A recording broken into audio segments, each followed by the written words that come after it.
From the third floor of the Rhode Island State House for Capitol Television, I'm Dave Barber. And in these segments, we talk to a member of the General Assembly and discuss some of the things they've been working on and its impact on you, the Rhode Island citizen.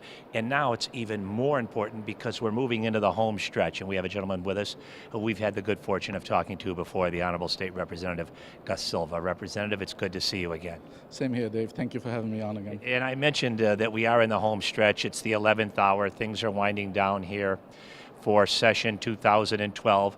And I know one of the things that's occupied a lot of your time is your service on the Finance Committee.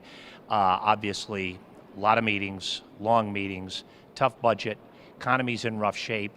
Even though you voted in favor last Thursday of the overall budget, give our viewers a general take on the state of the budget overall here in the Ocean State. I mean, I think the budget will be, people will be pretty happy with the outcome. I mean, you can't please everyone, but I think some of the concerns with the DD and the hospitals and the YES program that helps individuals, DCYF continue from 18 to 20 grand and get some services. There's a lot of good things that happen in this budget, and I think people will be pleased overall. And you mentioned DD, you mean the developmentally disabled, right? Yes, we're putting back about $4.4 million. Overall funds with matching funds is about $10 million, a little over $10 million. Yeah, and I know that's really important because those programs took a pretty hard hit in years past, and that's good news for the developmentally disabled community here in Rhode Island. Definitely is, and a lot of other things that we were able to put back. Times are tough, and we all know that, so we were able to do some stuff creatively, and by putting in a lot of hours and a lot of meetings and taking different people's ideas into consideration, and that's how we can get forward in Rhode Island. Well, you have to be pleased too, I would think, Representative, with the $2.6 million that's going to go to Central Falls retirees. That must make you happy.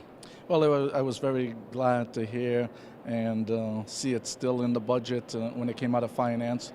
We still need to vote it on Thursday, but the 2.6 is going to be great for the city to close that chapter in a very dark period in the city of Central Falls when it's going to this bankruptcy. So that will help us end that, close that door, and move forward and basically continue as a city, an individual city in a democratic city in the democratic process. Would your thinking be that $2.6 million will also help Central Falls get out of that receivership situation more quickly?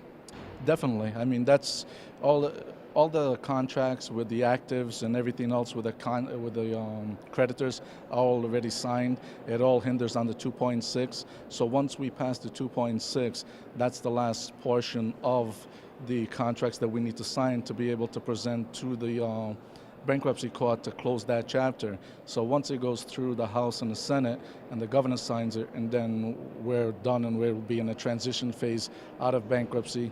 There will be some oversight with the governor's office, how they choose to do that. There's still that transition phase that we need to discuss over time, but we will still be dealing with that. So it will be the end. Yeah, the end of receivership seems to be near. This might be a little bit of an unfair question, Representative Silva, because when I ask you just to read your tea leaves, if you can, I mean, do you think one day, sooner versus later, we'll see a community like Central Falls joining forces maybe with another community or consolidating services with maybe a nearby community in order to save money there? I think we are. I think you've got Cumberland, Pawtucket, Central Falls, and Lincoln. I think there's still some discussions going on. I think it's a lot easier when you have a community that's not in receivership or bankruptcy anymore to be able to, forward those conversations. Right now, when you have a community that is in bankruptcy, it's tougher to really negotiate because you're not sure which way it's going to go.